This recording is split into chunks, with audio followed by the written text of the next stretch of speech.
Ma, kailan ka ba titigil dyan sa ginagawa mo? Hindi ka man lang ba nakokonsensya? Bakit, Faith? Ano bang ginagawa ko?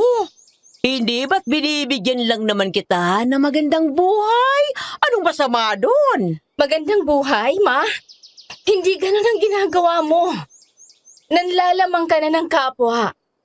Hindi ka ba natatakot sa pwedeng mangyari sa'yo kapag nahuli ka? Kilala mo ko, anak. Matalino akong tao. Bago ko gawin ang isang bagay, pinag-iisipan ko yan ng 100 beses. Sa tingin mo ba, itutuloy kong gawin ang mga to kung alam kong mapapahamak ako? Pero Ma, kawawa na si Tito Sacario. Wala siyang kaalam-alam sa mga ginagawa mo. Kung talagang wala kang balak tumigil sa kasamaan mo, lalayasan na kita at kakalimutan ko ng nanay kita.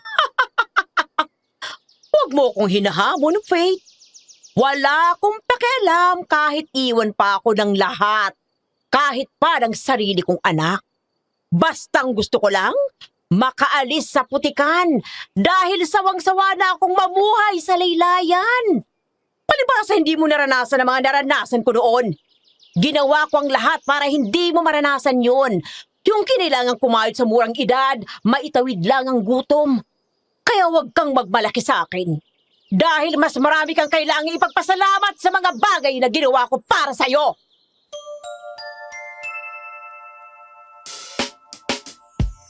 Naniniwala ba kayong bawat sulok ng mundo'y may itinatagong kakaibang kwento? Paano kung malagay ka sa isang sitwasyon na kalaban mo na ang sarili mong ina dahil sa mga hindi niya makataong gawain? Hahayaan niyo lang ba siya o gagawa kayo ng paraan para maituwid siya? Kung may sagot kayo sa tanong ko, baka pwede niyo namang i-comment sa ibaba at magbabasa ako. Kung gusto niyong malaman kung anong nangyari sa amin ni Mama pagkatapos ng naging usapan namin, pakinggan niyo ang kwentong ito hanggang dulo dahil baka magulat kayo sa mga revelasyong isisiwalat ko. Magandang araw po sa ating mga pinakapaboritong DJs, Paula and Popoy. Ako nga pala si Faith. Hindi ko tunay na pangalan. Ngayon po ay 40 anyos na ako at nangyari ito, magdadalawampung taon na rin ang nakalilipas. Dakilang kabit ang nanay ko. Madalas siyang kumabit sa mayayamang lalaki. Hindi ko alam kung bakit tipo niya ang mga may asawa kung pwede naman siyang maghanap ng walang sabit. Pero sabi niya, wala raw thrill. Kahit matanda, pinapatos niya. Tapos kapag nahututan niya na, naghahanap naman siya ng iba. Hindi po ako proud at sa maniwala po kayo at sa hindi, ilang beses na naming pinagtalunan ang mga ginagawa niya. Pero sadyang matigas ang kalooban niya. Nung mga panahong yon, nakilala niya si Tito Sacario, isang mayamang hasyendero, pero walang asawa. Inakit niya ito at doon ko nalaman kung paano niyang madaling napapaikot ang mga lalaki. Pero sa ginawa niyang yon kay Tito Sacario, ang siyang naging mitsa kung bakit hanggang ngayon binabangungot pa rin kami ni Mama.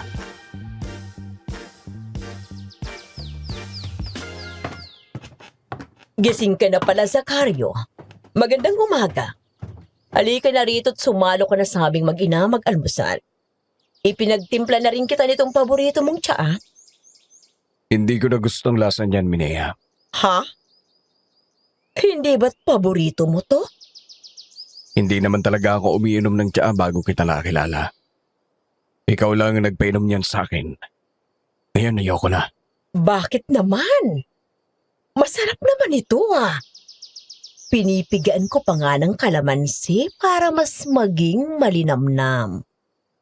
Kaya pala, kung paiinumin mo man ako ng tsaa, wag mo nang lalagyan ng kalamansi. Hindi ko gusto ang lasa. Oh, ganun ba? Sige, ipagtitimpla na lang kita ng panibago, mahal ko. Sandali at hintayin mo ako rito. Wag na, Minea. Ayos lang. Kakain na lang ako. Hindi. Ano bang gusto mo? Kape? Juice? Ma, wag mo na nga pilitin si Tito kung ayaw niya. Sige na. Ayos na sa akin ang kape. Sige. Iyang nakahiwalay na itlog ang sayo o walang asin. At saka yung bacon na hindi ko masyadong pinakaluto para sayo. Hindi po ba kayo mahilig sa maalat na pagkain, Tito? Hindi eh. Nasanay na kasi akong walang lasang pagkain ko mula bata pa. Ang sabi kasi ng nanay ko, hindi raw maganda sa katawan ang mga sobra-sobrang pampalasa. Kung sa bagay, tama nga po kayo. Wait lang po, Tito Paparoon lang din ako sa kusina saglit. Kukuha ko ng ketchup. Sige, Faith.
Heto ng kape mo, mahal ko. Sakto lang ang tapang at tamis niyan. Tulad ng gusto mo. Sige. Pakilapag na lang dyan. Pagkatapos kong magalmusal, lalabas ako at titingnan ko ang sakahan. May nakapagsabi sa aking nangangamatay raw ang ilang mga tanim. Kung ganoon, sasama ako sa iyo. At may gusto rin sana akong sabihin. Mainit doon, Binay. Ayaw kung mainitan ka. Magdadala na lang ako ng pandong at payong. Ako po, magpapaalam po sana akong pumunta muna kina Charm. May usapan kasi kaming sasamahan ko siyang mamili ng mga gamit niya papuntang Maynila. Sus! Sasamahan mo na naman yung weirdo mong kaibigan. Midea, hayaan mo na ang anak mo. Thank you po, Tito. Saglit na naman ako at hindi ako magpapagabi. Siguraduhin mo lang, Faith, ha? Alam mo naman ang mga kumakalat na balita rito ngayon. Anong kumakalat na balita, mahal ko? May nakapagsabi sa aking may namata ang aswang nung isang gabi, mahal. Hinala nila. Yun din ang dahilan ng ilang pagkamatay ng mga hayop dito sa baryo. Nababahala sila. Kaya naman magpapatupad yata ang kapitan na bawal lang lumabas ng alanganing oras at minabuting manatili na lang sa loob ng mga bahay. Aswang? May gumagala na ring aswang dito? Yun nga eh. Ang buong akala ko, sa kabilang bayan meron talagang aswang. Ngayon, meron na rin dito? Hindi pwedeng manggambala ang mga yan dito. Lalo na sa sakahan. At ang dami kong alagang hayop. Mawalang galang na lang po, pero aalis na ako. Nabusog na rin ako sa almusal. O sige, mag-iingat ka. Ang mga bilin ko sa'yo, ha? Opo, ma. Dito na po ako, Tito Sakario.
Tahan na, Charm. Kung gusto mo, pwede ko namang kausapin si Mama na sa bahay ka na lang muna. Mabait naman si Tito Sakario. Sigurado akong papayag naman yung doon ka na muna sa amin. Nakakahiya, Faith. Hindi ko na rin alam magagawin ko. Hindi ko alam kung saan kami pupulutin itong magiging anak ko. Si Benjo, hindi siya tanggap. Si nanay din ganun. Ano nang gagawin ko? Apo, mas makabubuti nga kung doon ka na lang muna kina Charm. Wala akong magagawa dyan sa nanay mo. Ang talagang mainit ang ulo niya sa nalaman niya. Oo nga. Sigurado ako ngayon lang yan. At dala lang ng bugso ng damdamin kaya ka pinapaalis. Kapag humupa na ang init ng ulo niya at nakapag-isip, baka matanggap niya na rin yan. Sigurado ka bang ayos lang kung dun muna ako sa inyo pansamantala? Baka may masabi ang mama mo.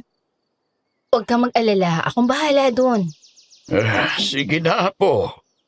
Hindi rin uhupa ang galit ng nanay mo. Hanggat nakikita ka niya rito, sumama ka kay Faye. Faye, ikaw na munang bahala rito kay Charm, ha? Huwag mo siyang pababayaan. Lalo na ngayon na nabuntis siya. Opo, Lo. Huwag kayong mag-alala. Akong bahala rito sa kaibigan ko. Tara na, Charm. Ingat po kayo rito, Lo. Babalik din ako kapag medyo umupa ng tensyon. Sige. Mag-iingat kayo.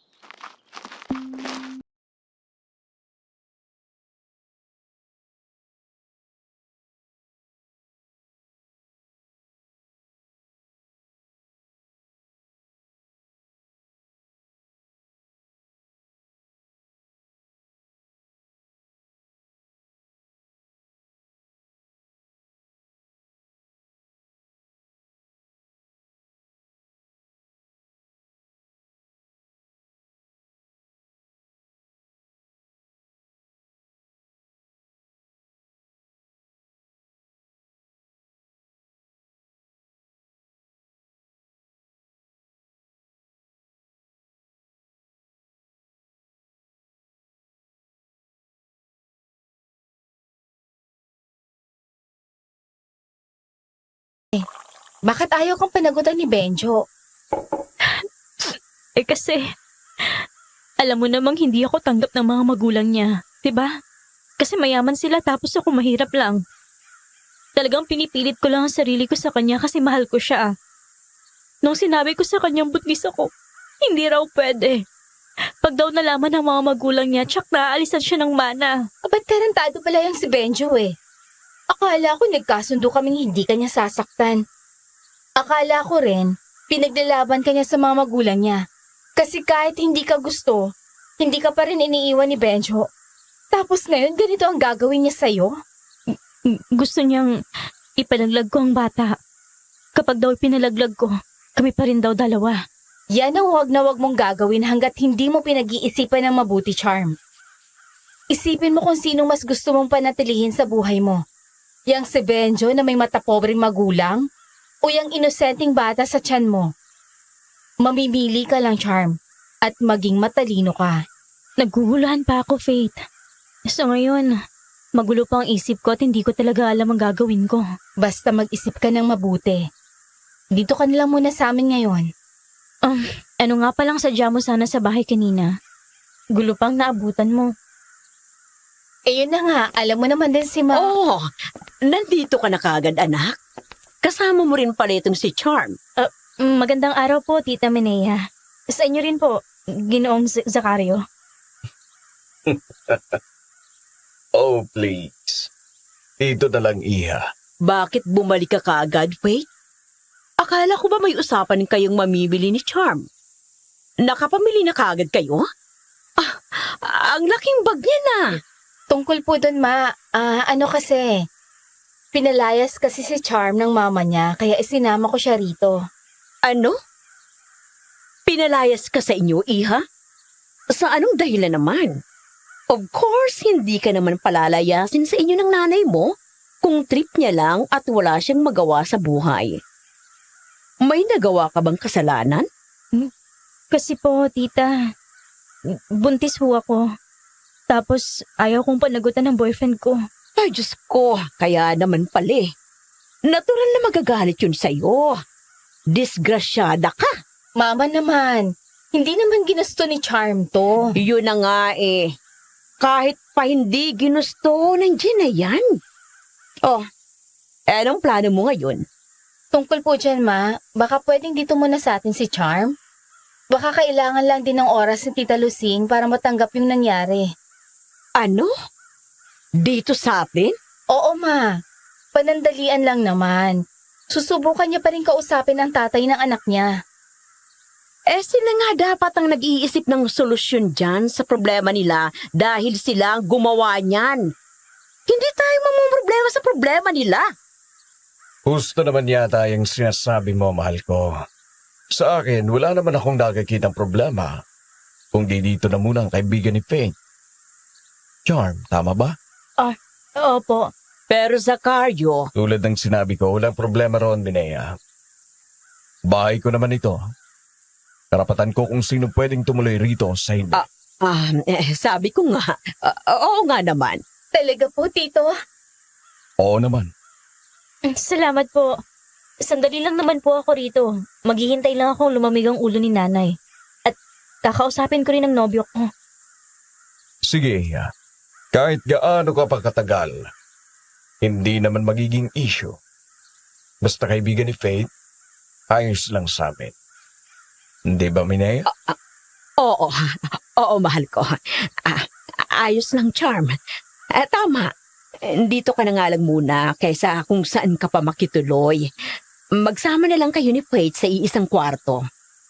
Sige na, Ma. Pagpapahingahin ko muna siya sa taas. Magsabi lang kayo kung may kailangan kayo.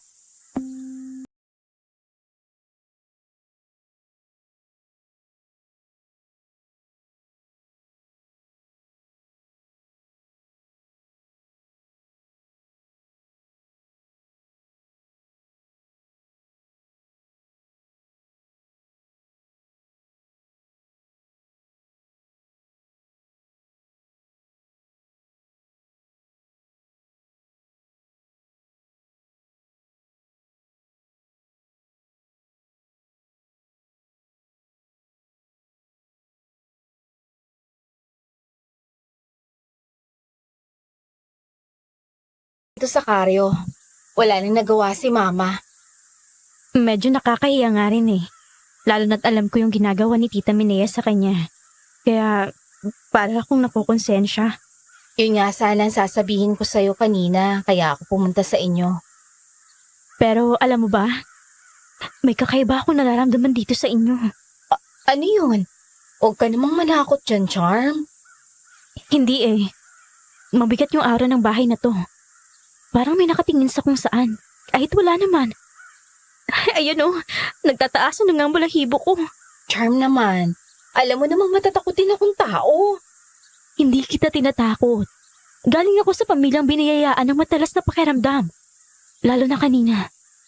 Mukha namang mabait ang bagong asawa ng mama mo pero parang may kung anong kakaiba sa kanya. Parang masyadong mabigat ang presensya niya kahit nakangiti naman siya. Wala naman ako nararamdamang ganun sa kanya. Basta mukha lang siyang mabait. Inaabuso lang ni Mama. Kung sa bagay, baka yun ang nararamdaman ko. Kasi nasa ilalim siya ng gayuma. Oo, baka nga yun. Huwag ka na mag-isip ng kung ano-ano. Ang mabuti pa, magpahinga ka na. Sige, medyo sumama rin ang pakiramdam ko sa sobrang pag-iyak kanina. Iiwan mo na kita rito. Magluluto lang ako ng tanghalian.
May nag-aaway ba sa labas? Hindi ko alam. Nagising lang din ako sa ingay. Sisilipin ko. Hindi na ako babalik sa'yo, Luisa. Mahal ko si Minea. Hindi ko matanggap na binasura mo ako ng ganun kadali sa karyo. Saglit mo pa lang siya nakikilala, hiniwalayan mo na ako. Binaliwala mo na lang ang 8 taon natin pagsasama. Ano? Dahil ba hindi kita mabigyan ng anak? Sino tong babaeng to? Dating nobyo ni Tito? Baka ang inagawa ng mama mo. Posible. Mukhang galit na galit siya. Pero bakit naman sa dami ng libreng oras, hating gabi pa siya pumunta rito para kausapin si Tito? Baka naman lasing. Hindi naman. Mukha naman siyang normal. Halika rito, tingnan mo. Umalis ka na lang, Luisa. Kahit ano pang sabihin mo, wala na akong pakialam. Kalimutan mo na lang ako. Kasi ikaw nakalimutan na kita. Si Minea na lang ang nakikita ko. Hindi mo ba nakikita ang ginagamit ka lang niya? Kaya ka lang niya mahal kasi mayaman ka! Wala kang karapatang pagsalita ng masama ang babaeng mahal ko. Ayaw na kitang makita. Kaya wag ka na ulit pupunta rito. Mahal ko ang pamilya ko. Pamilya? Hindi mo anak ang anak niya. Anak niya sa ibang lalaki yon. Kahit pa, anak na rin ang turing ko sa kanya. Pamilya ko ang pamilya ni Minea. Kaya umalis ka na bago ka pa niya makita. Grabe. Talagang hulog na hulog sa gayumang amahin mo, ano? Kaya nga eh. Naaawa ko sa kanya, Charm. Hindi kita masisising naiibit ka sa sitwasyon nyo ngayon.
Minea, tingnan mo ang mga baka sa kabilang koral. Lahat patay na. At parang may kumuha ng mga lamang loob nila. Huwag mo na yung intindihin, mahal ko. Baka may sakit lang ang mga hayop na yan, kaya namamatay. Pero hindi ito normal. Sabi ng mga tauhan ko, gabi-gabi ay may naririnig silang kakaibang pagaspas ng pakpak at kalusko sa bubunga ng mga kwadra. Sabi ko naman sa'yo, hayaan mo na sila. Hayaan mo't susubukan kong ako nang mamahala rito sa sakahan mo. Susunod ako sa gusto mo, Minea. Ikaw lang pinagkakatiwalaan ko. Pero natatakot ako sa kumakalat na balitang may aswang daw na gumagala rito sa baryo. Faith, amuyin mo. Iba ang lansa ng paligid. Hindi to gawa ng tao o hayop lang. Nakakatakot na, Charm. Sabi ni Tito, baka aswang daw ang may gawa nito mula sa kabilang bayan. Pero bakit parang dito sa lupain ni Tito Sacario, nagsisimula ang lahat? Dahil ang masamang paraan ay laging may masamang bunga. Sabi ni Lolo Bernardino, kapag may nagnanakaw ng buhay, may kukuha rin ng buhay bilang kapalit. Ibig mong sabihin, nadadamay ang buong baryo sa ginagawa ni Mama kay Tito? Posible. At kung hindi siya titigil, hindi lang mga hayop ang itutumba na kung anong nilalang na yan. Mas mabuti pang lumayo na tayo rito bago tayo ang isunod.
Sakarya! Faith! Mama, anong nangyari? Minea! Mahal ko! Anong nangyari sa'yo? Bakit ka sumisigaw? Yan! Tingnan niyo yan! May nagbato niya sa bintana ko! Ay, Diyos ko! Ulo ng baka! Bakit may dugang ulo ng baka dito sa loob ng kwarto? Sinong gagawa nito? Halos wala ng balat ang mukha ng hayop na ito. At tila nilapa ng kung anong nilalang. Sandali lang. Sisilipin ko sa labas.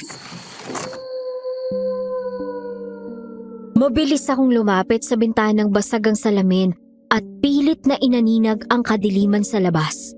Umaasa akong may mahuhuli akong figura na tumatakbo palayo pero wala akong nakitang kahit sino sa ilalim ng liwanag ng buwan. Ang tanging naroon ay ang malawak na lupain ni Tito Sacario na tila lalong naging nakakatakot dahil sa mga aninong sumasayaw sa hangin. Ngunit habang nakadungaw ako, isang kakaibang amoy ang biglang humampas sa aking mukha. Isang malansang amoy na tila hinaluan ng nabubulok na karne. Anak, may nakita ka ba? May tao ba sa labas? Wala, Ma. Walang kahit sino. Pero ang lansa ng amoy. Walang niya. Sino ang nagtatangkang takutin ng asawa ko sa loob ng sarili naming pamamahay? Faith, hindi ito gawa ng tao. Tingnan mong itsura ng baka. Parang may mensaheng gustong iparating sa atin. Alisin niyo yan! Itapon niyo ang bagay na yan sa labas! Hindi ako makahinga sa baho! Huwag kang mag-alala, mahal ko. Akong bahala. Dito muna kayo ni Faith. Kukuha lang ako ng panlinis. Habang abala si Tito Sacario, napansin ko ang panginginig ni Mama na hindi lang dahil sa takot, kundi dahil sa pagkataranta. Ang dugo ang ulo ng baka ay tila unang patikim pa lang ng isang madilim na puwersang hindi kayang itaboy ng kahit anong gayuma ni Mama. Sinabi ko na sa iyo, Faith. Nagsisimula ng paniningil. Baka ito na ang karma nyo. Mama, tumigil ka na kasi. Baka ito na ang babala na dapat na tayong umalis o itama ang lahat. Manahimik ka, Faith. Hindi ako matatakot sa isang ulo lang ng hayop. Walang aalis sa mansyong to. Wala lang to. Baka meron lang may galit kay Zacario kaya nananakot. Sa kabila ng kanyang matigas na pananalita, kitang-kita ko ang pawis na namumuo sa noo ni Mama. Ang malansang amoy ay nanatili sa loob ng kwarto. Tila isang paalala na ang mga kasalanang itinanim sa dilim ay nagsisimula ng umani ng lagim. Ang sumunod na araw ay binalot ng isang mabigat na katahimikan na tila ba mas nakakabingi pa kaysa sa ingay ng basag na salamin. Ang amoy ng lansa mula sa iniwang ulo ng baka ay tila kumapit na sa mga pader ng mansyon. Kahit anong linis ang gawin ni Tito Zacario. Sa hapagkainan, walang gustong magsalita habang ang bawat isa ay nakatuon lamang sa kanilang mga pinggan. Ngunit ramdam ang tensyong nagmumula kay Mama na hindi mapakali sa kanyang kinauupuan. Bakit ang tahimik nyo? Wait, kumain ka ng marami. Charm, iha, ang bata sa tiyan mo, kailangan niya ng sustansya. Paano kami makakakain ng maayos, Ma? Pagkatapos na nangyari kagabi, nakakatakot. Hindi biro yon. Napag-isipan ko na ang lahat. Hinala kong kakilala ko lang may gawa nun at galit sa akin. Si Luisa, kilala mo naman siya, di ba? Naikwento ko ng istorya naming dalawa at maaaring hanggang ngayon ay galit siya. Lalo pat nagbanta siya nung huli kaming nag-usap. Baka siyang nagbato nun sa kwarto mo. Alam kong natatakot ka, Minea. Ayokong nakikita kang nanginginig sa takot sa loob ng bahay na to. Anong ibig mong sabihin, mahal ko? Handa na akong ibigay ang hinihingi mo. Ikaw nang bahalang mamahala sa sakahan. Ang titulo ng sakahan, ililipat ko na yon sa pangalan mo. Talaga, Zacario? Gagawin mo yan para sa akin? Oo. Subalit may isang kapalit. Hindi na ako makapaghintay pa para sa bagay na to. Kailangan na nating magpakasal sa lalong madaling panahon. Gusto kong maging legal ang lahat. Kapag naging asawa na kita, wala nang makakaagaw sa'yo sa akin. At ang lahat ng ari-arian ko ay magiging sa'yo na rin. Wala na rin magagawa si Luisa sa ating dalawa at titigil na rin siya. Mahal ko, iyan din naman ang gusto ko. Hindi na kailangang magpatumpik-tumpik pa. Sige, magpakasal tayo.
Nakuha mo na ang gusto mo.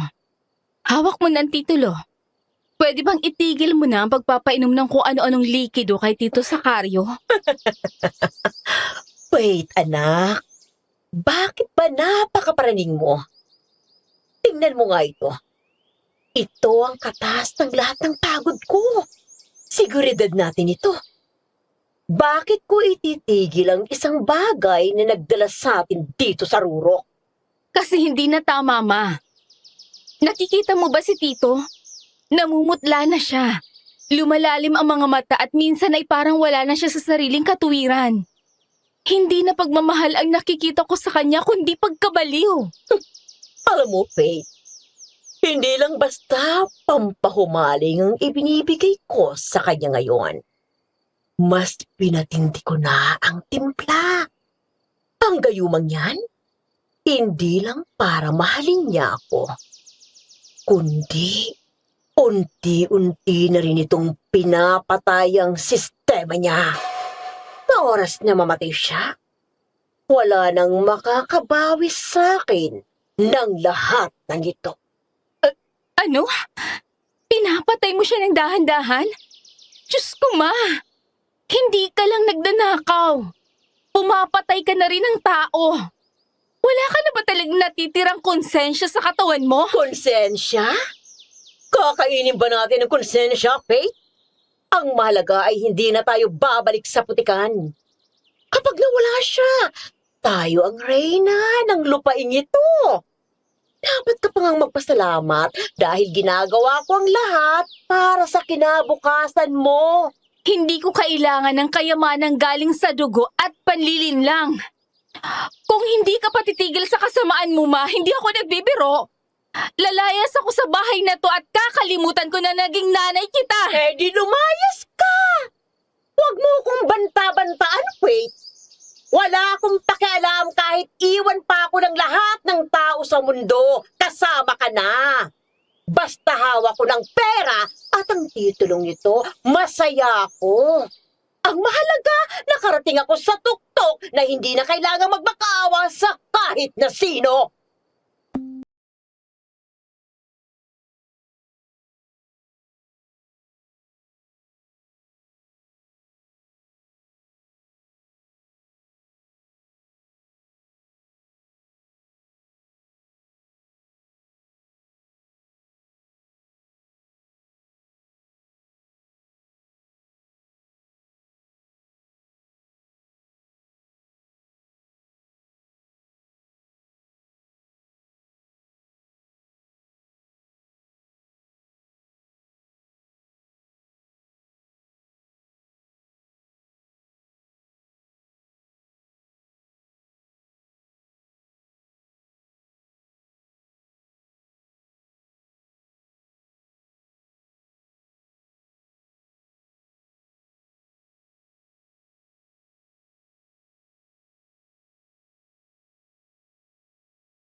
Lolo Bernardino, kailangan po namin ng tulong nyo.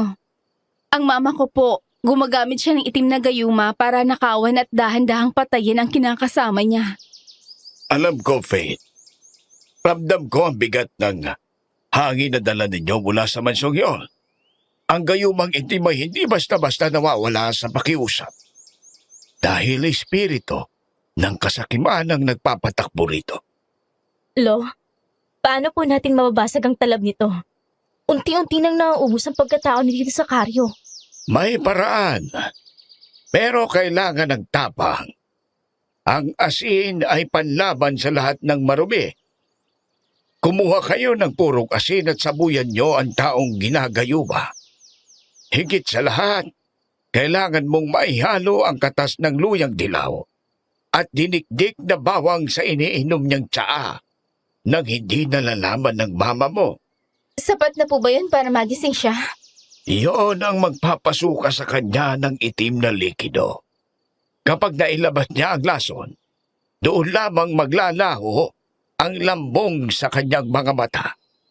Ngunit mag-iingat kayo dahil kapag nalaman ng mama mo, ang sumpa ay maaaring bumalik sa inyo ng doble ang bagsik.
Ang sakit! Nasusunog ako, Minea! Tulong! Zakario, anong nangyayari? Bakit parang nasusunog ang balat niya? Ang lalamunan ko! Ang sakit ng lalamunan ko! Nasusunog ang balat ko! Hindi pwede to! Ang dating namumutlang balat ni Tito Zacario ay biglang nagkaroon ng mga paltos na tila ba binuhusan ng kumukulong asupre. Namilipit siya sa sahig habang humahawak sa kanyang lalamunan. Mula sa kanyang bibig, unti-unting lumabas ang isang malapot at itim na likido. Ang gayumang matagal nang lumalason sa kanyang sistema. Ang amoy ng lansa at sunog na laman ay pumuno sa buong silid. Dahilan para mapasugod si Mama sa sobrang gulat at galit. Anong ginawa mo, Faith? Anong ibinuhos mo sa kanya? Ang katotohanan, Ma! Yan ang ginagawa mo sa kanya! Nilalason mo ang kaluluwa niya para lang sa lupaing ito! Zakario, mahal ko! Wait! Hayop ka! Sinisira mo ang lahat ng pinaghirapan ko! Tingnan mo ang ginawa mo sa kanya! Para siyang mamamatay!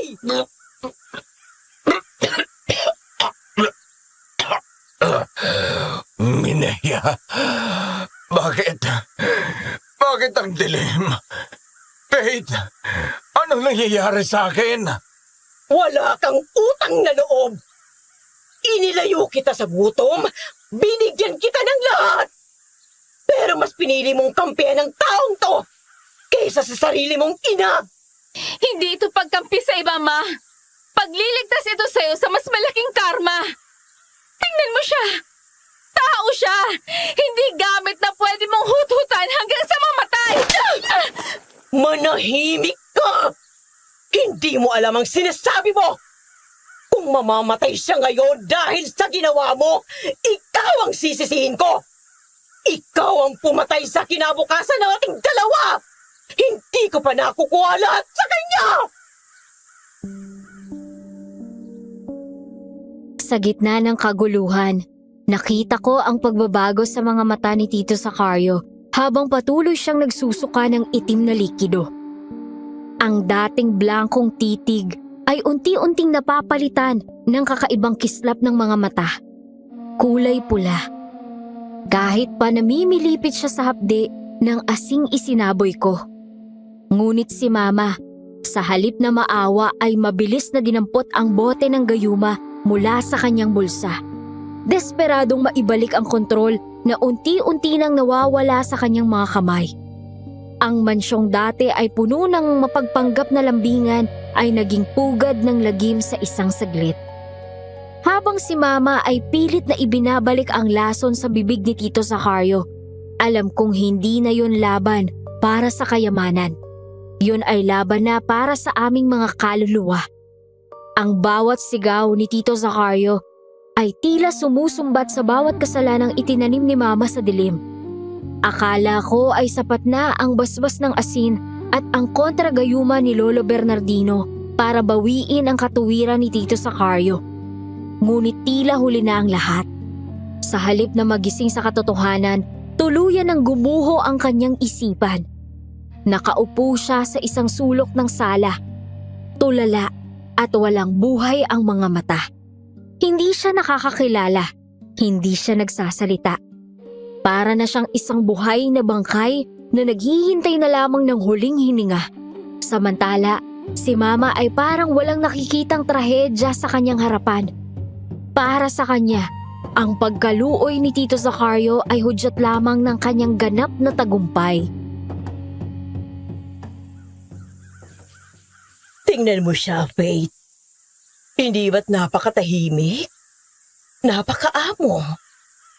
Wala nang Luisa na nanggugulo. At wala na ring Zacario na magtatanong kung bakit ko nililipat ang mga titulo sa pangalan ko. Ma, maawa ka naman. Tingnan mo ang lagay niya. Hindi na siya tao. Parang wala na siyang kaluluwa. Kasalanan mo to. Kasalanan? Ang tawag dito ay sakripisyo para sa pangarap. Ilang araw na lang, Faith. Magiging legal na ang lahat. Kahit mamatay pa siya pagkatapos ng pirmahan, wala na akong pakialam. Nakamit ko na ang rurok na matagal ko nang hinahangad. Hindi ka ba natatakot? Ang sabi ni Charm, ang bawat patak ng gayuma ay may kapalit na buhay. Baka ikaw ang sumunod na singilin ng dilim na yan. Hayaan mong maningil ang tadhana kung kailan niya gusto.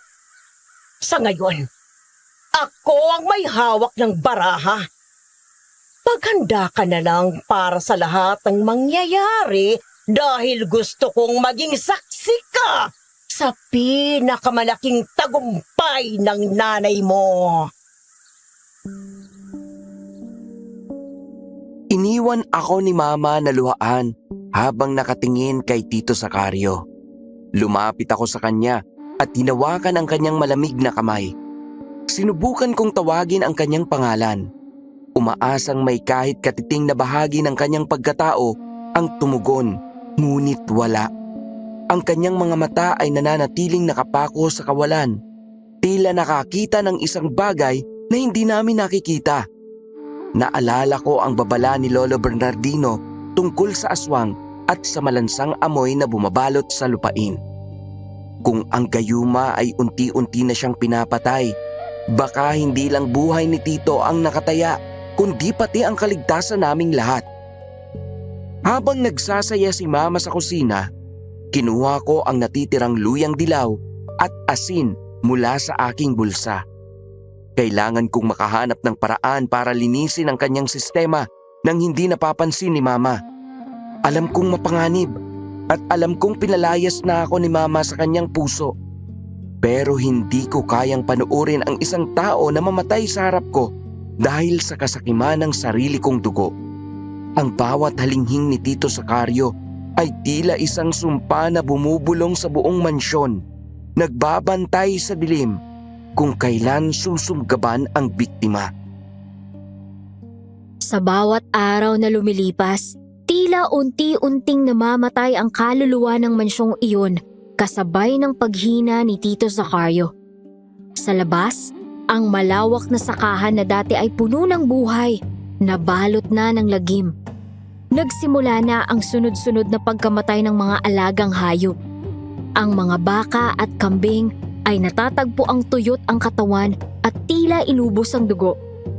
Higit na nakakabahala ang balitang may 2 tauhan na ang hindi nakakauwi sa kanilang mga pamilya. Pero si Mama, wala siyang pakialam. Nakaupo siya sa harap ng salamin. Sinusukat ang kanyang bagong damit habang si Tito Sacario ay nakatulala lang sa gilid, parang taong walang silbi. Ma, hindi mo ba naririnig ang balita? 3 na natatagpo ang patay na baka ngayong umaga pa lang. At nawawala pa si Mang Berting. May masamang nangyayari dito dahil sa ginagawa mo. Wait! Ang dumi ng isip mo. Mga ligaw na hayop lang ang gumagawa niyan. O baka naman nagbakasyon lang si Berting dahil sa pagod. Huwag mong sirain ang mood ko, okay? Hindi yun dahil sa ligaw na hayop. Alam mo sa loob mo na ang gayumang ipinapainom mo kay Tito Sacario ang nagdala ng dilim neto.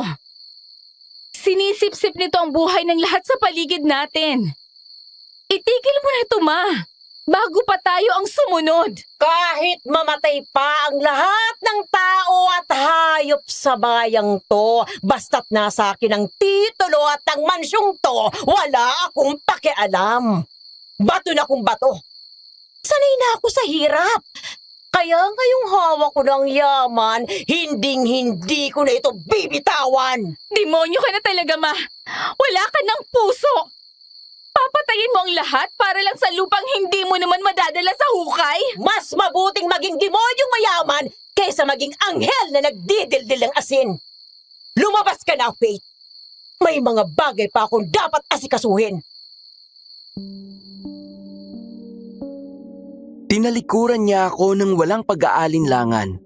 Ang kanyang mga mata ay wala ng ningning ng pagmamahal, kundi ang madilim na kislap ng kasakiman. Habang tinitignan ko si Tito Sacario na nananatiling tulala, nararamdaman ko ang malamig na simoy ng hangin na pumasok sa bintana. May amoy ng malansang dugo. Alam kong hindi lang hayop ang susunod na mawawala. Ang katarungan ay maniningil na at natatakot ako na baka sa oras na yon, huli na ang lahat para sa aming dalawa. Sa mga sumunod na araw, naging mas mapanganib ang katahimikan sa loob ng mansyon. Habang matindi ang sikat ng araw sa malawak na sakahan, natanaw ko ang isang pamilyar na figura na naglalakad ng mabilis patungo sa aming tarangkahan. Si Luisa iyon. Suot ang isang itim na balabal na tila lumalaban sa init ng panahon. Dire-diretso siyang pumasok. Walang pakundangan kung sino ang makakakita sa kanya. Ang kanyang mukha ay puno ng puot at ang bawat hakbang niya ay parang may dalang lindol nayayanig sa aming katahimikan. Hindi ko na nagawang pigilan ang sarili ko at mabilis akong bumaba para abangan siya. Nasaan na mapagkunwaring babae yon? Nasaan na magaling na mga agaw na yat bihasa sa pagiging kabit? Mineya! Lumabas ka rito! Tita Luisa, sandali lang po. Huwag po kayo basta-basta pumasok. Huwag mo kung maharang-harang bata ka! Nasaan ang nanay mong mga agaw? Ano bang ingay ito? Luisa, akala ko ba malinaw ng lahat sa inyo ni Zacario? Ayaw niya na sa'yo. Ano at bakit nanggugulo ka rito? Alam ko ang tungkol sa pagnanakaw mo, Mineya! Akala mo ba hindi ko alam ang ginagawa mo sa kanya? Wala akong ginagawa kundi ang mahalin siya. Siyang lumalapit sa akin. Hindi ba, mahal ko? Lumabas si Tito Zacario mula sa silid. Ang kanyang mga mata ay nananatiling matamlay at tila nasa malayo ang tingin. Pagkakita ni Luisa sa kanya, lalong nag-apoy ang galit sa mga mata nito. Akmang susugurin ni Luisa si Mama, pero mabilis na humarang si Tito Zacario sa harap ni Mama.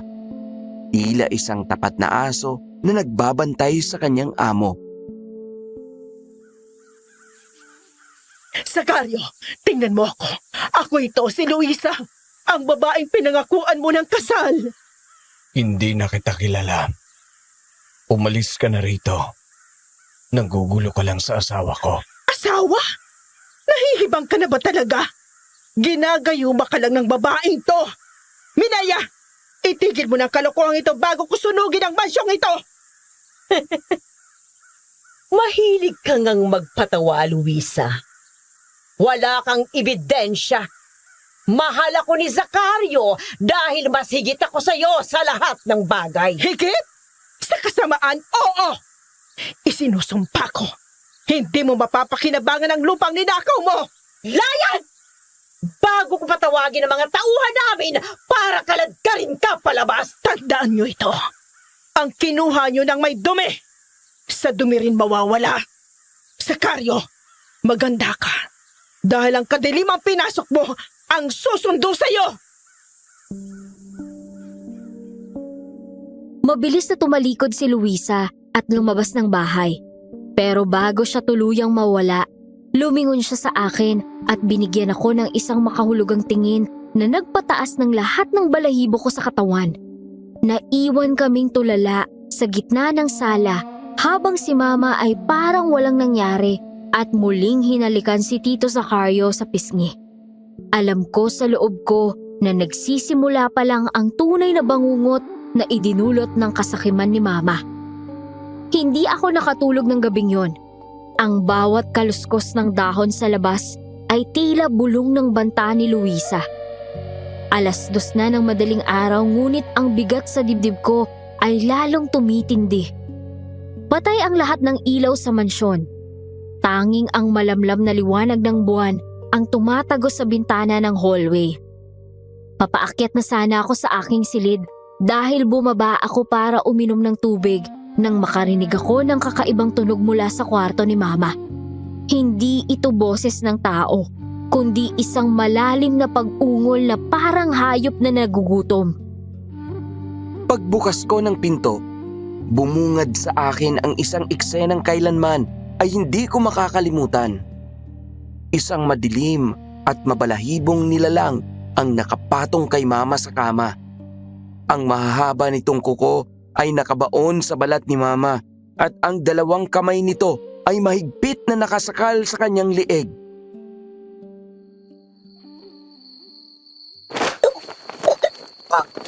Tulong! Wait! Mama! Bitawan mo siya! Ano yan? Wait! Yung aswang! Sakla na! Hayop ka! Bitawan mo ang nanay ko! Hindi ako makahinga! Babe, bilis! Layas! Lumayas ka rito! Sa sobrang takot at pagkabahala, hindi ko na naisip ang panganib. Dinampot ko ang isang mabigat na lampshade sa gilid at buong lakas na hinampas ang nilalang. Pero tila bakal ang katawan nito. Sa gitna ng dilim, nakita ko ang nanlilisik na pulang mata ng aswang. Walang pag-aalinlangan kung sinunggaban ang braso ng aswang at buong lakas itong itinulak palayo kay Mama.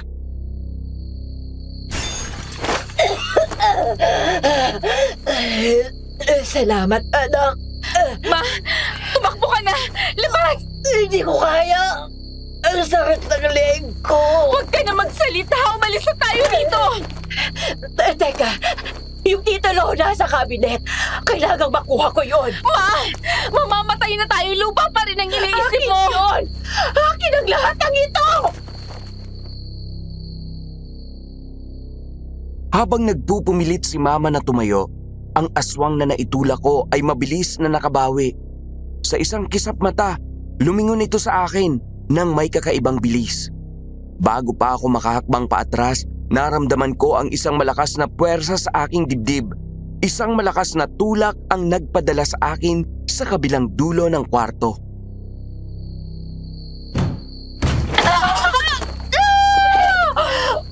Anong ginawa mo sa anak ko? Huwag! Huwag kang lalapit sa akin! Tulong! Sakario! Nasaan ka ba? Huwag! Parang awa mo na! Tumama ang likod ko sa matigas na pader at naramdaman ko ang pag-ikot ng paligid. Ang sakit ay gumuhit mula sa aking ulo hanggang sa dulo ng aking mga paa. Malabo ang aking paningin, pero sapat na para makita ang aswang na dahan-dahang lumalapit muli kay Mama na ngayon ay nakasulok na sa pader. Ang bawat hakbang ng nilalang ay nag-iiwan ng gasgas sa sahig. Sinubukan kong tumayo pero tila naging yelo ang aking mga binti. Habang nakasandal ako sa pader at pilit na hinahabol ang aking hininga, nakita ko ang pagbabago sa kilos ng nilalang. Huminto ito sa paglapit kay Mama at dahan-dahang lumingon sa direksyon ni Tito Zacario na nakahiga pa rin sa gilid ng kama. Tulala at walang kamuwang-muwang sa paligid. Ang aswang ay naglabas ng isang matinis na tunog. Isang tawag na tila nanggagaling sa kailaliman ng lupa. Bago ito mabilis na sumugod patungo sa kinaroroonan ni Tito. Sakario! Anong gagawin mo sa kanya? Huwag mong gawakan ang asawa ko! Layas! Ma! Huwag ka lalapit! Tulong! Kinukuha niya si Sakario! Sakario, lumaban ka! Bakit hindi ka gumagalaw? Sa isang iglap, binuhat ng aswang si Tito Zacario na tila ba isang magaan na sako ng bigas. Walang pasubali na tumalon ang aswang palabas ng bintana habang pasan ang katawan ni Tito Zacario. Dahilan para mabasag ang natitirang salamin. Sakario! Hindi! Bumalik kayo rito! Wait, anong gagawin natin? Kinuha niyang asawa ko! Asawa? Naririnig mo bang sinasabi mo, Ma? Ano bang sinasabi mo? Tulungan mo akong hanapin sila! Bakit pa, Ma? Diyan ka naman magaling, di ba? Sa pagpapaikot ng buhay ng tao. Wala kang utang na loob! Nawawala si Sakario! Baka kung ano nang mangyari sa kanya! O baka naman ang titulo ng lupa ang inaalala mo at hindi ang buhay niya. Tumigil ka! Kasalanan mo ito! Hindi mo man lang siya tinulungan! Ako pa? Ako pa talaga may kasalanan? Ma, magpakatotoo ka naman kahit ngayon lang. Tumayo ako kahit ramdam ko pa rin ang hapdi sa aking likod. Tiningnan ko si Mama na hindi na malaman kung saan titingin. Sa basag na bintana ba o sa mga dokumentong nakakalat sa sahig? Ang kanyang mga kamay ay nanginginig, hindi dahil sa pag-aalala kay Tito Zacario, kundi dahil sa takot na mawala ang lahat ng pinaghirapan niyang nakawin. Napangisi ako ng mapait dahil sa wakas, dumating na ang singilan. Lahat ng ito, Ma. Lahat ng gulo na to kasalanan mo. Hindi ko ginusto to. Gusto ko lang ng magandang buhay para sa atin. Magandang buhay pa ba ang tawag mo rito? Ang muntik na tayong mapatay ng aswang? Maipapaliwanag kong lahat. Kailangan nating mahanap si Sakario. Bakit? Bakit? Para painumin mo ulit ng gayuma? Para manatili siyang sunod-sunuran sa'yo? Faith, parang awa mo na. Kailangan ko siya. Kailangan mo ang lupa niya, hindi siya. Wala kang alam! Ginagawa ko to para sa kinabukasan mo! Huwag mo akong idamay sa kademonyuhan mo, Ma! Ikaw ang gumawa ng hukay na to. Kaya huwag kang magtaka kung bakit tayo hinihila pababa roon ngayon. Tinalikuran ko siya at lumakad palabas ng kwarto. Iniwan siyang humahagulgol sa gitna ng kadiliman.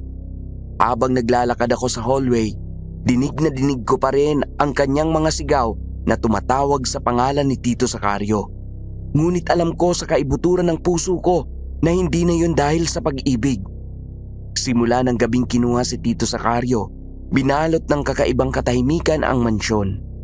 Hindi ko na kinakausap si Mama at tuwing magkakasalubong kami sa kusina o sa sala, tinitingnan ko lang siya ng may halong pandidiri at awa. Siya naman, tila baliw na palakad-lakad, yakap-yakap ang mga titulo ng lupa na tila ba yun ang magliligtas sa kanya sa panganib. Pero habang tumatagal, nararamdaman ko ang mga mata sa dilim. Alam kong hindi pa tapos ang aswang at natatakot ako para sa sarili kong buhay. Hindi na ako nakatiis. Kinuha ko ang aking bag at mabilis na naglakad patungo sa bahay ni na Charm. Pagkarating ko sa tapat ng bahay nila, bahagyang gumaan ang pakiramdam ko. Malayo ito sa amoy ng nabubulok na karne na tila kumapit na sa mansyon.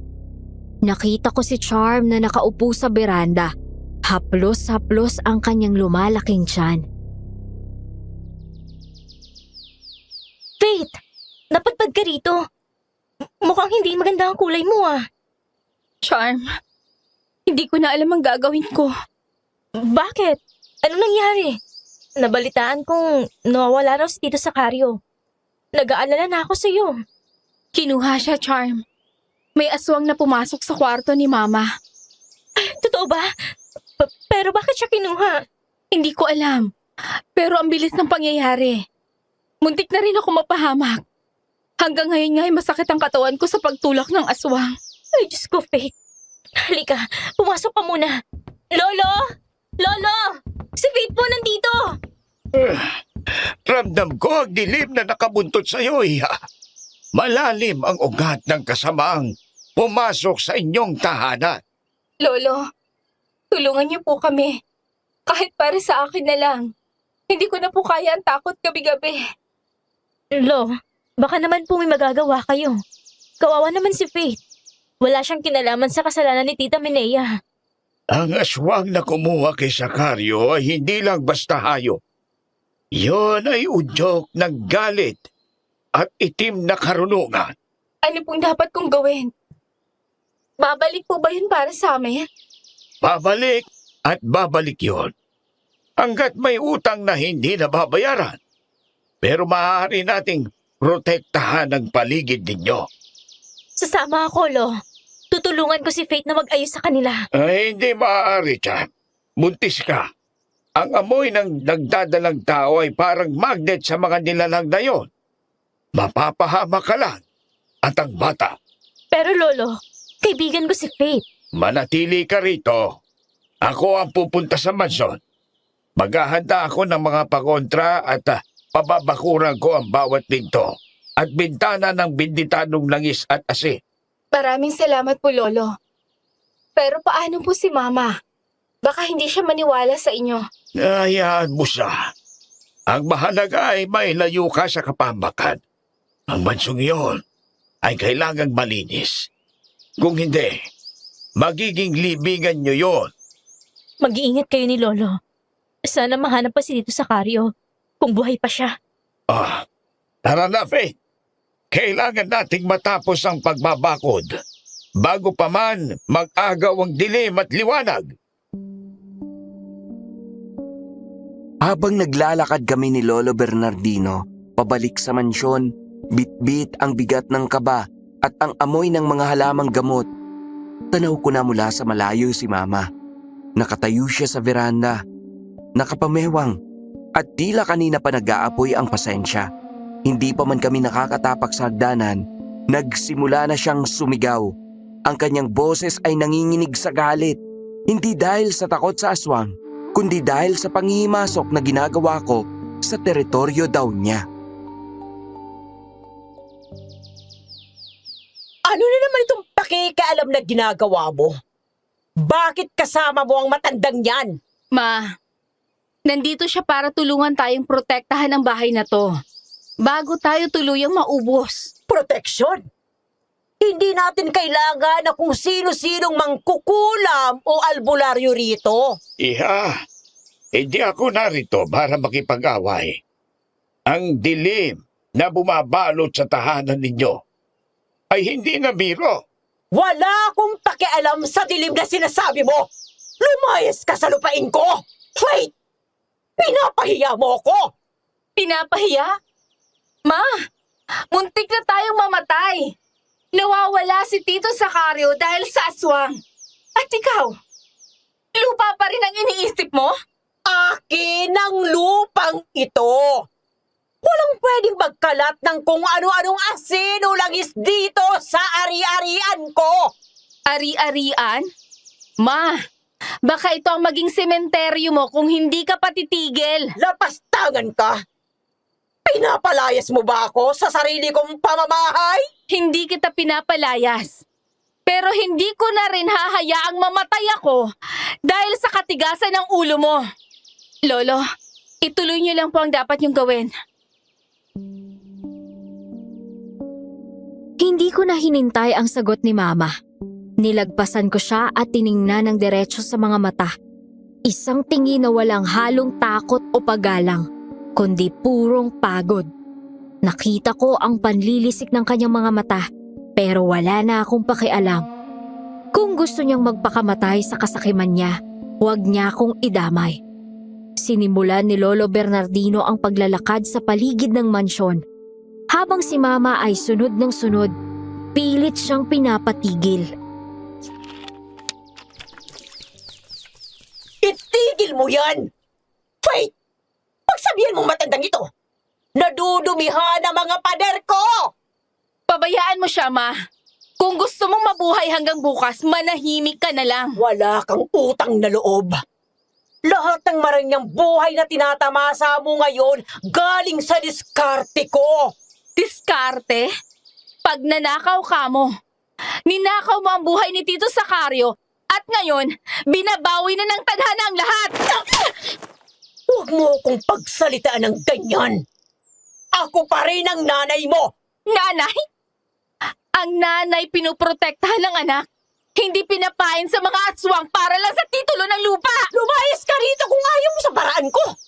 Iwan mo ko rito sa yaman ko. Huwag kang mag-alala, Ma. Hindi mo na kailangang makiusap.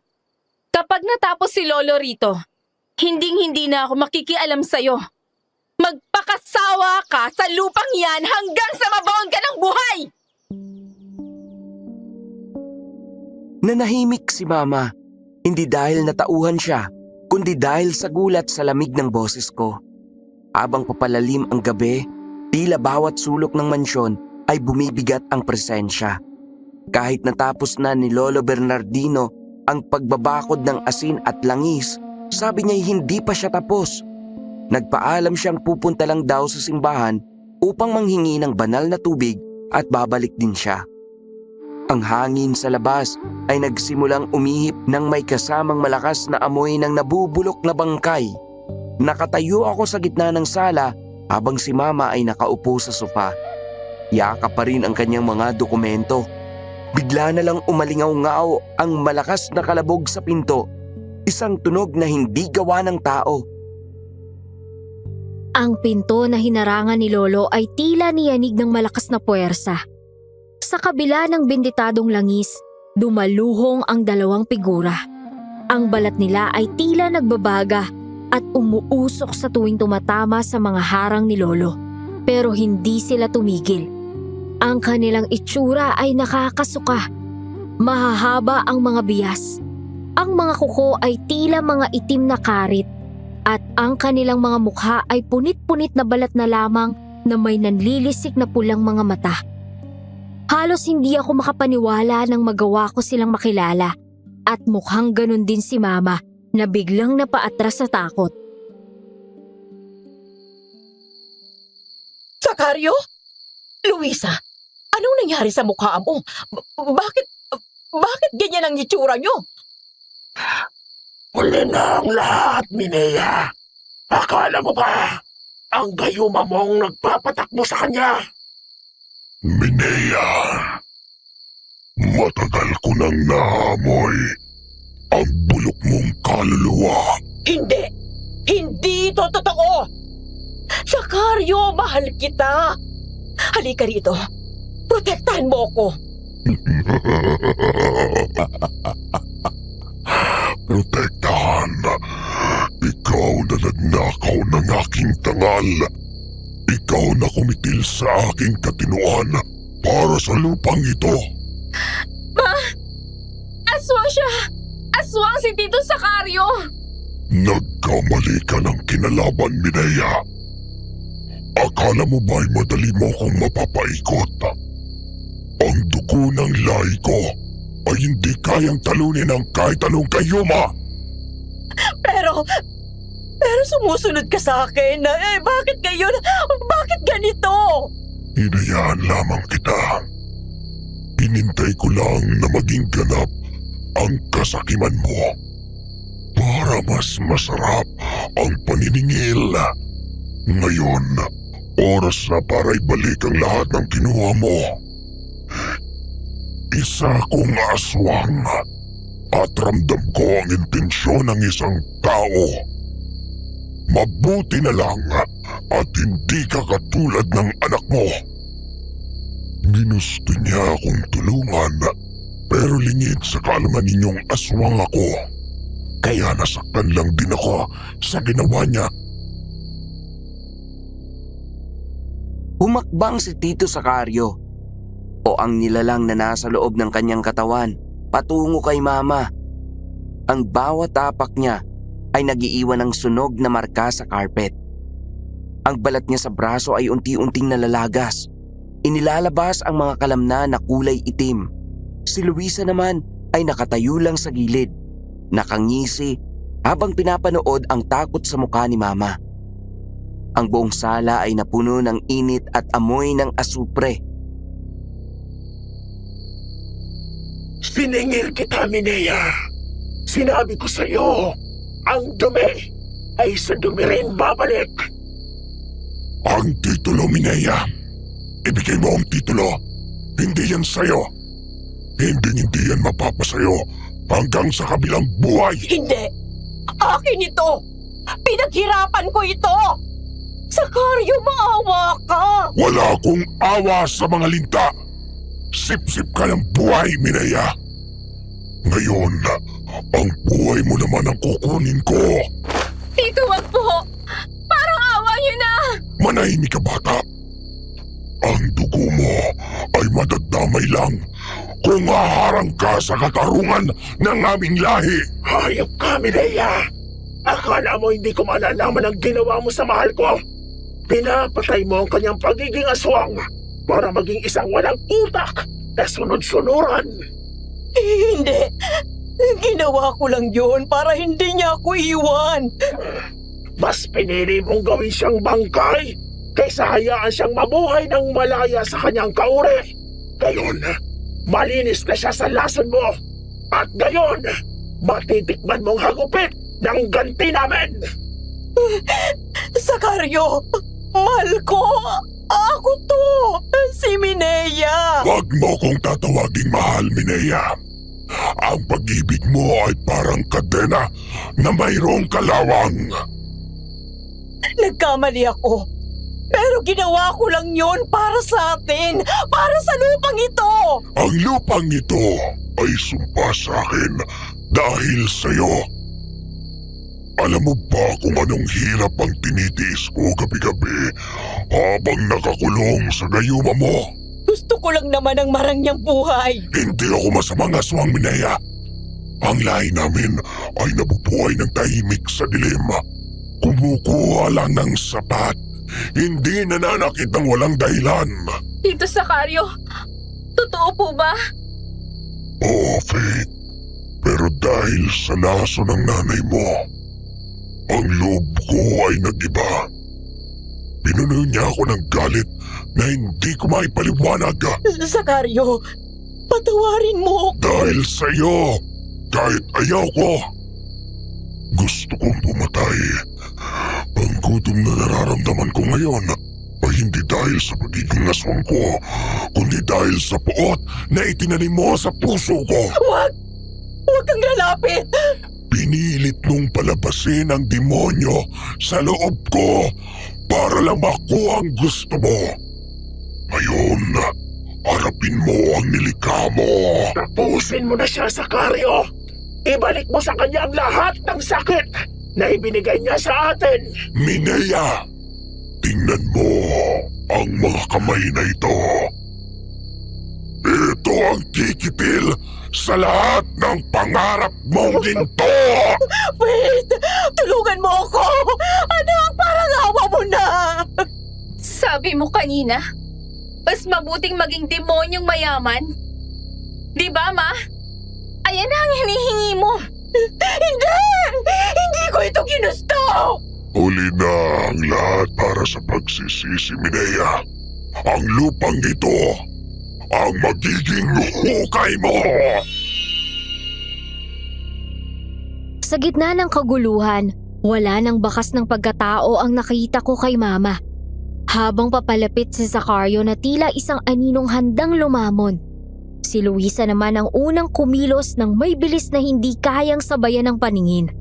Ang kanyang mga kuko ay tila mga itim na balisong na humihiwa sa hangin. Direkta ang tingin sa liig ni Mama. Sa halip na lumaban o tanggapin ang kanyang tadhana, naramdaman ko ang isang malakas na kamay na humawak sa aking balikat at buong lakas akong isinalya sa harap niya. Anak! Protektahan mo ako! Mamatay ka na, Minea! Mabuti na yan! Lumayo kayo sa akin! Akin ang lupang ito! Isinakripisyo mong sarili mong anak para sa papel na yan! Nanigas ang buong katawan ko. Naramdaman ko ang malamig at matalim na kuko ni Luisa na bumaon sa aking tagiliran. Ang hapdi ay unti-unting napalitan ng pamamanhid. At habang dahan-dahan akong napapaluhod, nakita ko si Mama na mabilis na tumatakbo patungo sa kabilang dulo ng sala. Yakap-yakap ang mga titulo na tila ba yun ang kanyang buhay. Hindi niya man lang ako nilingon. Hindi niya tiningnan kung humihinga pa ba ako. Ma, bakit? Huwag mo akong sisihin, Faith. Kailangan kong mabuhay para sa yaman natin. Isinakripisyo mo ko, Ma? Matatag ka, Faith. Mabubuhay ka.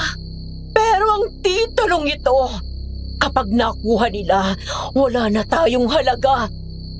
Kahit kaming mga aswang, hindi kayang gawin ang ginawa mo, Minea.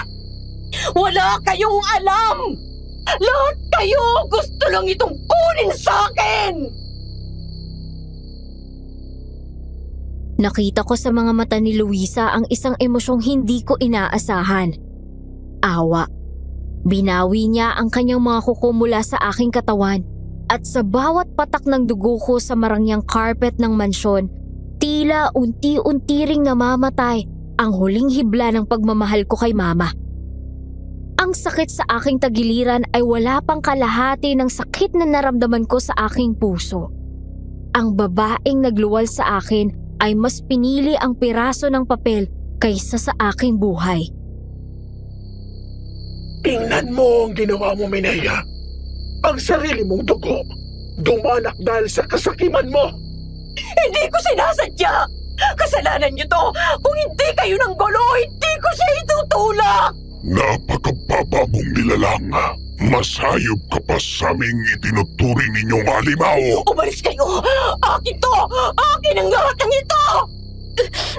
Tama na, Ma. Itigil mo na. Sinubukan kong abutin ang dulo ng bestida ni Mama, pero mabilis siyang lumayo. Tila diring-diri na mahawakan ng sarili niyang anak na dugo ang nag-aagaw buhay. Sa sandaling yon, natanto ko ang sinasabi ni Lolo Bernardino. Ang tunay na aswang ay hindi yung may mga kuko at pangil, kundi yung taong handang pumatay ng sariling kadugo para sa kapirasong lupa. Habang nanlalabo ang aking paningin, nakita ko sina Luisa at Sacario na dahan-dahang lumalapit muli kay Mama. At sa pagkakataong ito, wala nang Faith na harang para iligtas siya. Huwag kayong lalapit! Wait! Tumayo ka yan! Tulungan mo ako! Wala na. Ma, tapos na. Hindi! Hindi ako pwedeng mamatay ng mahirap! Ang yaman mo ang magiging sumpa mo hanggang sa impyerno! Sa gitna ng umaalingaw-ngaw na hiyaw ni Mama, biglang bumukas ng malakas ang pinto at pumasok si Lolo Bernardino. At nagbalik na. Ang kanyang mukha ay puno ng determinasyon, ngunit bakas din ang gulat nang makita ang dugoang anyuko sa sahig. Hindi siya nag-atubili. Hinarangan niya ang mga aswang upang bigyan kami ng pagkakataon, kahit na alam niyang dihado siya sa lakas ng dalawang nilalang na udyok ng puot at sumpa. Magsilayas kayo, mga nilalang ng dilim! Hindi dito ang inyong lugar! Matanda! Huwag kang makialam kung ayaw mong mauna sa hukay! Inomine Patre! Layas! Gabdi! Pero hindi sapat yan para pigilan ang galit ko! Hindi ha! Gumising ka! Minaya! Tulungan mo ang anak mo! Hindi ko sila kaya! Palisin mo sila! Hayop ka, Sacario! Bumalik ka sa katinuan mo! Nakipagbuno si Lolo Bernardino ng buong tapang. Ang bawat hagupit ng kanyang buntot pagi ay marahas at lumalatay sa tuwing tumatama sa balat ng mga aswang. Ngunit sadyang malakas sina Luisa at Sacario. Sa isang malakas na tadyak ni Sacario, tumalsik si Lolo sa gilid ng hagdanan. Dahilan upang mabitiwan niya ang kanyang mga pangontra. Habang nangyayari ang marahas na labanang yon, naramdaman ko ang unti-unting paglamig ng aking mga kamay. Ang dugo sa aking tagiliran ay tila ayaw huminto sa pag-agos. Ang katahimikan ay nabasag lamang ng hikbi ni Mama nang makita niya akong nag-aagaw buhay na at ng mabigat na paghinga ng mga aswang. Sa sandaling yon, tila huminto ang mundo. Ang yaman na pinag-awayan at ninakaw ay wala nang saysay sa harap ng dugoang katawan ng sariling anak. Nakita ko ang pagsisisi sa mukha ni Mama. Isang pagsisising dumating sa pinakamahal na halaga, ang aking buhay. Napatingin ako kay Lolo Bernardino na pilit na bumubulong ng huling dasal habang ang anino ni Tito Sacario ay dahan-dahang lumalamon sa natitirang liwanag sa aming sala. Sa gitna ng pagtangis ni Mama, hindi nagpakita ng anumang paglambot ang puso ni Luisa. Para sa kanya, ang bawat luha ni Mama ay tila insulto sa mga buwang ninakaw nito sa kanila ni Tito Sacario. Habang nakalugmok ako at pilit na nilalabanan ang dilim sa aking paningin, nakita ko ang mabilis na pagdaluhong ni Luisa. Hindi na ito simpleng pananakot. Ito ay rurok ng kanyang paghihiganti. Bago pa makahuma si Mama, sinunggaban siya ni Luisa at binuhat ng parang isang manika. Ang buto ko! Parang awa mo na, Luisa! Ito ang lasa ng sakit na ininulat mo. Bawat buto mo'y babaliin ko, gaya ng pagbali mo sa buhay namin. Huwag kang hihingi ng awa, Minaya. Ang mga tulad mo ay walang karapatan sa ganoon. Tama na! Hindi ko na kaya! Kulang pa ito! Kulang pa ang lahat ng ito para sa ginawa mo kay Sakario. Tinago mo siya sa akin. Masaya kami nagsasama pero nanggulo ka. Lahat ng kasamaan nasa iyo! Nakakangilo ang bawat tunog ng paglagotok ng mga buto ni Mama. Sa bawat pagpiga ni Luisa, tila nawawala ang tindig ng katawan ni Mama hanggang sa hindi na siya makatayo ng diretsyo. Ang kanyang mga braso at binti ay tila wala na sa tamang posisyon. Sa puntong yon, ang mukha ni Mama na dati ay puno ng yabang ay napalitan ng purong desperasyon. Sa huling lakas na mayroon siya, kinuha niya ang lukot-lukot na titulo ng lupa mula sa kanyang dibdib at itinaas ito ng nanginginig ang mga kamay.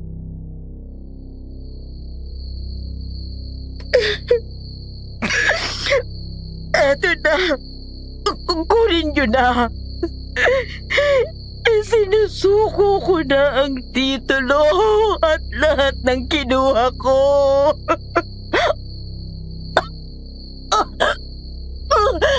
Huwag niyo lang kaming patayin! Ititigil ko na ang lahat! Akala mo ba? Papel lang ang habol ko? Hindi lang ang lupa. Makakawalan ko na si Sakario. Magkasundo tayo. Parang awa niyo na. Ibigay niyo na sa amin ang buhay namin. Aalis na kami rito. Ibigay mo sa akin ang titulong yan. Ngayon din. Eto, sa inyo na ito. Patigilin mo na si Luisa. Mamamatay na ako sa sakit. Padaskol na hinablot ni Sakario ang titulo mula sa kamay ni Mama. Sa isang iglap, tila naglaho ang kapangyarihan ng papel na yun na dati ay itinuring ni Mama na kanyang Diyos. Binitawan ni Luisa si Mama at bumagsak ang katawan nito sa sahig na tila isang tumpok ng basahan. Hindi makagalaw dahil sa mga bali-baling buto. Kahit sa kabila ng hapdi ng aking sugat, nakita ko ang mukha ni Mama. Puno ng pagsisisi, hindi dahil sa nagawa niyang kasalanan, kundi dahil sa sakit na nararanasan niya noong mga oras na yon. Naibigay ko na. Tumigil na kayo. Ang lupang ito ay babalik sa tunay na nagmamayari. At ikaw, Minaya, magbuhay ka sa bawat lamat ng iyong mga buto bilang paalala ng iyong kasakiman. Ang anak mo ang nagbayad ng utang mo, Minea. Tandaan mo yan sa tuwing titingin ka sa kanya. Wait, anak. Sorry. Sa gabing ito, nagkasundo tayo, Minaya. Naway magsilbing leksyon sa iyo ito. Tao ka, pero ginawa mong halimaw ang sarili mo. Oo. Basta tigilan niyo na kami. Yan ang napapala ng taong ambisyosa. Dahan-dahang umatras ang dalawang aswang patungo sa kadiliman ng labas. Bit-bit ang titulo na naging mitya ng aming pagkawasak. Si Lolo Bernardino, na hirap ding bumangon, ay mabilis na gumapang patungo sa akin para tingnan ang aking sugat. Habang nakahiga ako sa malamig na sahig, pinanood ko si Mama na nakatingin sa kisame. Walang magawa. Habang ang yaman na inaasam niya ay tuluyan ang naglaho sa dilim. Kasama ang kapayapaan na kailanman ay hindi na namin mababalikan. Lumipas ang 6 na buwan mula ng madugong gabing yon. Dahil sa tindi ng pinsalang idinulot ni Luisa, tuluyan ang naparalisa ang buong katawan ni Mama mula liig pababa. Ngunit hindi lang siya ang nagbayad. Ang kuko ng aswang na bumaon sa aking tagiliran ay may dalang lason na sumira sa aking sinapupunan. Sabi ng doktor, malabo na akong magkaanak. Ito ang pinakamasakit na bahagi ng karma. ang madamay ako sa kasalanang hindi ko naman ginusto. Isang hapon, habang nililinis ko ang kanyang higaan, nakita ko ang kanyang mga matang nakatitig sa akin. Puno ng luhang hindi na maubos-ubos. Faith? Anak, salamat na pagtsatsaga sa akin. Trabaho ko ito, Ma. Wala ka namang ibang maaasahan kundi ako. Alam ko. At yun ang pinakamabigat na parusa sa akin. Nakikita kitang nahihirapan dahil sa akin. Huwag na nating pag-usapan yan. Tapos na ang lahat. Humihingi ako ng tawad sa lahat. Tungkol sa hindi mo na pagkakaroon ng anak. Bakit, Ma? Ngayon ka pa ba magsisisi? Ngayong pati ang kinabukasan ko ay ninakaw mo rin? Patawarin mo ako, anak. Wala akong ibang hinangad kundi ang hindi tayo maghirap. Pero ako mismo ang nagpahirap sa pamilya natin. Ang hirap ba? Ang hirap mong patawarin dahil bawat gabi, nararamdaman ko ang hapdi ng sugat na iniwan mo. Patawad. Patawarin mo ko sa lahat ng pagnanakaw ko. Sa paggamit ko kay Zacario at sa pagtulak ko sa iyo sa kapahamakan. Pangako, Faith, hindi ko nagagawin ang maging sakim.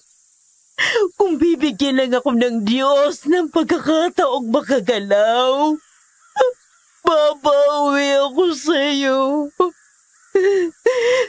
Magpabago na ako, Faith.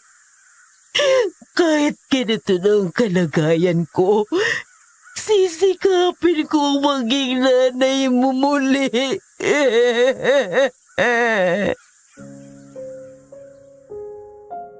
Tumingin ako sa kanya at sa unang pagkakataon, hindi puot ang naramdaman ko kundi habag.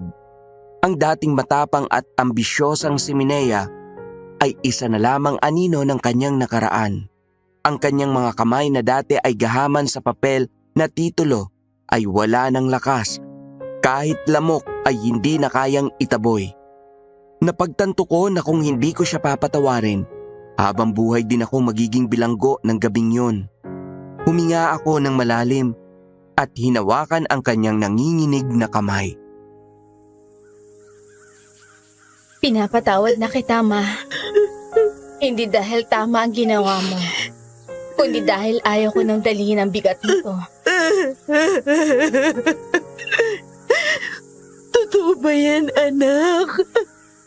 Tatanggapin mo pa rin ako kahit ganito na ako. Nanay pa rin kita. Pero sana, sapat na ang leksyong to para sa atin. Maraming salamat, anak. Hahayaan ko na ang tadhana ang gumawa ng paraan para sa lupa. Wala na akong pakialam sa yaman. Mabuti naman kung ganon. Magpahinga ka na, Ma.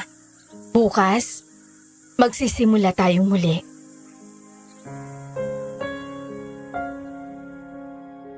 Sa pagbitaw ko ng mga salitang yon, tila may malaking tinik na nabunot sa aking dibdib. Maaaring hindi na ako magkakaroon ng sariling anak at maaaring habang buhay ng lumpo si Mama. Ngunit sa gitna ng pagkawasak ng aming mga pangarap, nakahanap kami ng isang bagay na mas mahalaga sa anumang lupain. Ang tunay na pagsisisi at pagpapatawad. Ang karma ay malupit, ngunit kung minsan, ito rin ang nagtuturo sa atin kung paano muling maging tao. 20 taon na ang lumipas. At ang madilim na anino ng mga aswang ay tuluyan ang naglaho. Bagamat hindi ako nabiyayaang magdalang tao, binigyan ako ng tadhana ng isang mapagmahal na asawa at isang anak na hindi ko kailanman itinuring na ampon. Si Leo. na nagpuno sa bawat sulok ng puso ko. Si Mama ay nanatiling paralisado, ngunit ang kanyang mga mata ay payapa na. Natutunan ko na ang tunay na yaman ay hindi nasusukat sa lawak ng lupain o kinang ng ginto. Ang kasakiman ay nagbubunga lamang ng halimaw, ngunit ang pagpapakumbaba at pagpapatawad ang tunay na nagpapalaya sa atin. Sa wakas, ang aming kwento na nagsimula sa sumpa ay nagtapos sa isang payapang biyaya. Muli, ako po si Faith at hanggang dito na lang ang kwento ko. Maraming salamat sa pakikinig. Magandang oras sa inyong lahat mga kaaswang. Ito ang inyong paboritong tambala na lagi ninyong inaabangan dito lang sa walang iba kundi ang Aswang Radio. Ako ang inyong lingkod, Popoy. At syempre, hindi magiging kumpleto ang kwentuhan kung wala ang aking napakaganda at napakatalas sa partner, Paula. Ako po, talagang nanggigigil ako sa kwentong ipinadala ni Faith sa atin. Paano yung gigil? Grabe, yung alam mo yung parang gusto mong mangtiris, ganun. Akalain mo yun, ang sarili niyang ina na si Minea, handang itaya ang kaligtasan ng anak para lang sa titulo ng lupa. Naku, grabe ang kasakiman. Parang hindi tao ang kaharap, ang sarap tirisin. Tumpa ka dyan, Pao. Alam mo itong si Minea, siya yung tipo ng tao na ganid sa kayamanan. Exactly. Isipin mo, gagamit ka ng itim na likido o gayuma para lang mapasunod ang isang mayamang hasyendero na si Tito Sacario. Naku, nakakasuka yung eksenang pinapainom niya ng tsaa na may gayuma para lang makuha ang sakahan. At hindi lang yan, Poy, ha? Napansin mo ba ang kaibahan ni Faith? Hindi. Hindi. Hindi. Kahit anak siya ni Minea, hindi siya nahawa sa kasamaan. Yun ang pagkakaiba niya. Siya pa nga ang gumawa ng paraan para gisingin si Tito Sacario gamit ang asin at luyang dilaw na payo ni Lolo Bernardino, di ba? Oo nga, Ang tapang no? ng bata, di ba? Handa niyang kalabanin ang sariling ina para lang maituwid ang mali. Oy, pero wag nating kalimutan na ang aswang na si Luisa. O ito pa, si Luisa. Siya ang dating nobya ni Sacario na inagawa ni Minea. Ay, mga aga. Sa sobrang galit at sakit, naging mitsa siya ng lagim sa mansyon. Nakakatakot yung eksena ng kinuha niya si Sacario at binuhat na parang sako palabas ng bintana. Yun ang sinasabi nating karma. Ang kasakiman ni Minea ang nagbukas ng pinto para sa mga aswang. Kahit hawak niya na ang mga titulo ng lupa, wala siyang kapayapaan dahil gabi-gabi siyang binabangungot ng kanyang mga ginawa. Kaya naman mga kaaswang, heto ang mga aral na dapat nating itanim sa ating mga isipan mula sa kwentong ito. Ano yun? Unang-una, Meron. Sige. ang yaman na galing sa masama, kailanman ay hindi magdadala ng tunay na ligaya. Tingnan niyo si Minea, nakuha niya na nga ang gusto niya, pero nawala naman ang respeto ng anak niya at naging paralisado pa siya sa huli. Walang silbi ang titulo ng lupa kung ang kaluluwa mo naman ay nakabaon sa putikan. Grabe namang lalim nun, boy. Ito, pangalawa. Dahil may una ka, may pangalawa ko. Huwag nating baliwalain ang kapangyarihan ng konsensya. No?